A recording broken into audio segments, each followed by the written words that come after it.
128 গুণ 5, এই গুণের ক্ষেত্রে গুণফলের এককের ঘরের অঙ্কটা কি হবে?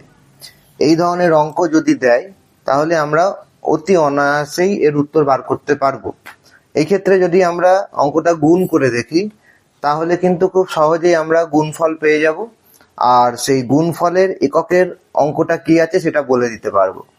কিন্তু সমস্যা হলো এখানে এই যে অঙ্কটা থাকবে, এই অঙ্কটা কিন্তু কখনোই বেশি নম্বরের অঙ্ক নয়, এটা 1 নম্বরের অঙ্ক।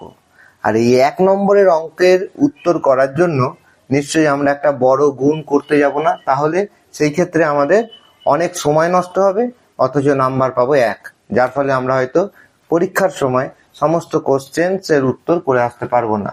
তাহলে এই ধরনের যে সমস্ত অঙ্কগুলো আছে তার উত্তর করতে গেলে আমাদের সঠিক শর্ট প্রসেস ফলো করতে হবে, যাতে করে আমাদের অঙ্কের উত্তরটা একদম সঠিক হবে এবং সময়ও লাগবে অনেক কম।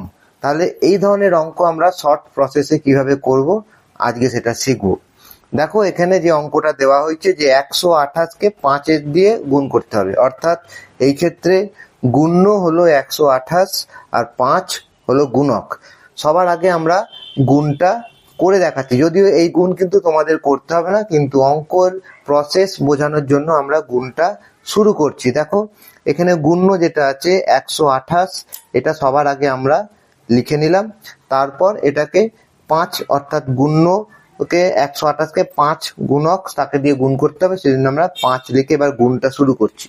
দেখো গুণক যেটা আছে সেটা 5 আর গুণ্য 128, আর 128-এর একদম শেষে এককের ঘরে আছে 8। এই 8কে আমাদের 5 দিয়ে গুণ করতে হবে। প্রথমে আমরা জানি 5কে 8 দিয়ে গুণ করলে হয় 40, সেই জন্য আমরা কি লিখি 40-এর একদম শেষে এটা আছে, অর্থাৎ 40-এর এককের ঘরে আছে 0, সেই জন্য যেহেতু এককের ঘরের গুণ আমরা আগে 40-এর 0 লিখি আর হাতে লিখি 4। এই 4টা কিন্তু আবার যখন আমরা দশকের ঘরে গুণ করি তখন দশকের ঘরে গুণ করার পর হাতের 4টা অর্থাৎ 4 দশক যেটা সেটা দশকের ঘরে গুণ করার পর গুণফলের সঙ্গে সেটা যোগ হয়।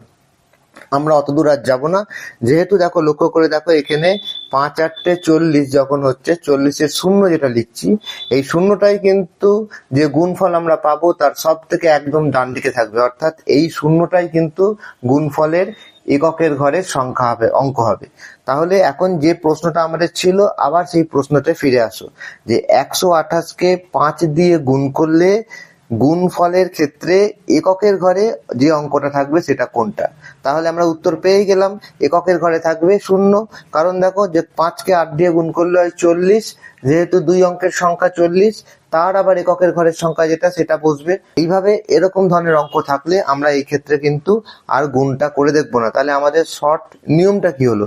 নিয়ম যেটাই হলো সেটা হলো এরকম, যে আমরা গুণ্য যেটা থাকবে তার এককেতে একটা সংখ্যা থাকবে, সেই গুণ্য যে সংখ্যাটা তার এককের ঘরে যে সংখ্যাটা থাকবে, অর্থাৎ গুণ্যর যে সংখ্যাটা তার একদম শেষে যে সংখ্যাটা থাকবে সেটাকে গুণক দিয়ে গুণ করার ফলে যে সংখ্যাটা পাবো তার এককের ঘরের অঙ্কটাই হবে সম্পূর্ণ গুণফলের এককের ঘরের অঙ্ক।